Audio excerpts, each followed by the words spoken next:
Beach FM, locals talking to locals. We pop up to sunny Otaki and say good morning to Chris Papps. She's the chair of the Otaki Community Board. Good morning, Chris. Good morning, Nigel. Another fine day in Otaki, obviously. Oh, it's a tad wet today, but it's still okay. It's not that cold. No, that's right. It's been good for the school holidays, really, though, hasn't it? Oh, it's been great. I had my 7-year-old grandson for the first week of the school holidays, and I tell you what, there's so much to do with the kids up Otaki, and they're just in Kapiti. We went to the movies and golf, and I loved the Otaki pool. Did he? We took him, we were down Paraparam, took him into the Paraparam pool, and he took one look and said, no, I want to go to Otaki. So he decided Otaki pool was better, so that's a 7-year-old. Well, fair enough too. Mind you, with its upgrade, it certainly is a bit of a picture up there, that's for sure. Yeah, it is, it's lovely, and it's not as packed either most of the time, which is an upside. So I go early in the morning, I go at 6:30 swimming, and it's absolutely beautiful, it's lovely. You done 60 legs this morning? Yes, well I'm doing the Kapiti Challenge, which is swimming to Paikokariki and back, so I am nearly at Paikokariki, but there's quite a few swimmers that are virtually on their way back again on the second round, so they must be doing quite a lot more than me. Oh, right. No sharks or blue bottles? No, that's what I like, you see. And as I say, when you get tired, you can just get out and have a shower and come home. Yeah. Well, anyhow, been a wet day, and it looks like it's going to clear up later today, but you could get along to the Otaki Library. The library's got to be congratulated, the program they had for the kids. All free events too, which were marvellous, but you can meet the robots today, either 10:30 or 11:30am. Oh, gosh, yes. You know, that's another thing we never actually managed to get to through the holidays with my grandson. It was, as I say, there was just so many things to take them to, and the library was one thing, and I say that all the activities at the pool and movies, and he's decided he loves golf, so we're out at golf. Oh, that's good. So it was busy, and I say the library's great. They put a lot of effort into entertainment for the children on the holidays. And there's a movie on this afternoon. Pardon? There's a movie on this afternoon, free too, $3.20 for them if they want to get along to that. Oh gosh, that's good. I didn't know about that. Ah, there we are, you see. It's all happening. happening. One I might like to go and see. Yeah, it might be too.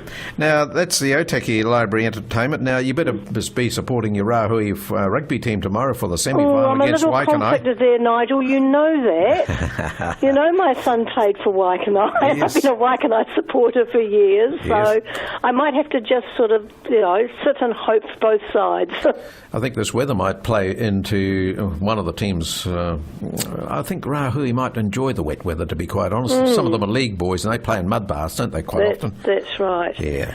But anyhow, that's a good game. I've definitely got no conflict over the Hurricanes Chiefs. Hurricanes all the way, and hopefully they get their act together tonight and play like they did at the beginning of the season. Oh, good on you. I hope the Hurricanes win, but I think the Chiefs will win it by about 20, to be quite honest, but that's beside I don't know. They came back last week, Yeah, I know. So long as they don't let them get ahead like that. The Hurricanes have a good finish, so if they can keep their heads together and play like we all know they can.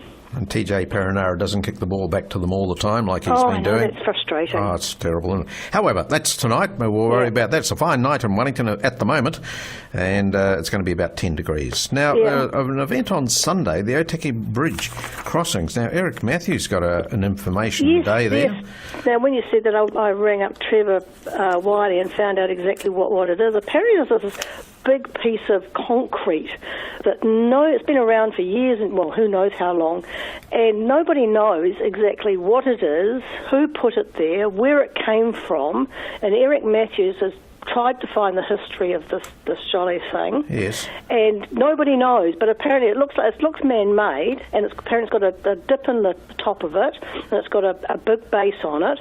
So they're putting a plaque on it to commemorate all the bridges from 1800 right up to this new bridge. Wow. So and that's on Sunday, 10:30, starting at the kiosk. Yeah. So I think I'll go, unless even if it's raining, I've got nice wet weather gear, my golf wet weather gear, I can pull that on. So it should be quite very interesting, and I know Eric sort of goes into the history of these things, and if he couldn't find out about it, I don't think anybody could. No. If there's a listener out there who may know something about it, they could give us a ring or give Eric Matthews a ring and just let him know. He'd love to hear about it before the unveiling of it. So it's apparently I didn't even, when Trevor told me about it, it's probably something you've walked past and not really taken any notice of. Wonder if Barry Lisinski knows about it. He's pretty much up with that sort of stuff, isn't he? Well, yeah, well, I'm sure Eric would have probably been in contact with him as well. But apparently, as I say, Eric tried rail and all sorts of places. And they just don't know what it is, what it was for. It could have been a bridge support. It could have been something with a signal on it earlier on for getting boats across. And yeah. Well, if anybody knows anything about it, give Eric Matthews a ring, 06364 7243.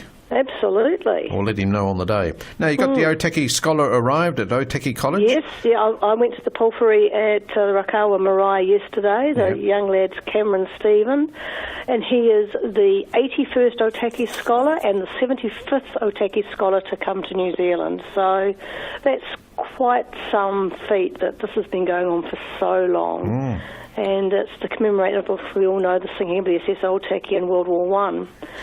So, yes, and the Pulphery yesterday, all these boys from varying colleges throughout New Zealand had come up, and they're staying on the marae until Sunday. Excellent. What's his surname? Cameron Stevens. Stevens, because we should try and get him on air and have a talk to him. That would be really good. Give Andy Fraser a call from the principal of the college. Will do, and we'll see if we can get on. He's only just arrived, hasn't he? He's just arrived, yes. Now, one of our Lovely Otaki students goes over to that school, do they? There's a group going over to Aberdeen in September. So they're madly fundraising at the moment to get these kids off there so that they can do everything, and so that's going to be a great experience for all of them. Sure. Shelley Warwick, one of our board members, her son is the head boy at Otaki College, and he's one of the group going. So. Oh, it's all happening. Now, how's the new bus service? It all happens in Otaki, you know that. It's such a busy, vibrant place. Now, how does the new bus service work? Or have you got any new bus services up there? Yes, and the new buses look fantastic. But as usual with all new things, I've had my first little complaint about it. And I can understand this one. They've changed some of the time. We've got a couple of extra buses during the day, but they've changed some of the timetabling around. And the bus that used to leave Paraparaumu at 12:15 now leaves before 12. Oh. And, of course, people that go to the movies at Shoreline and Waikanae just miss that one heading back up to Otaki. And the next one's not till 2:20.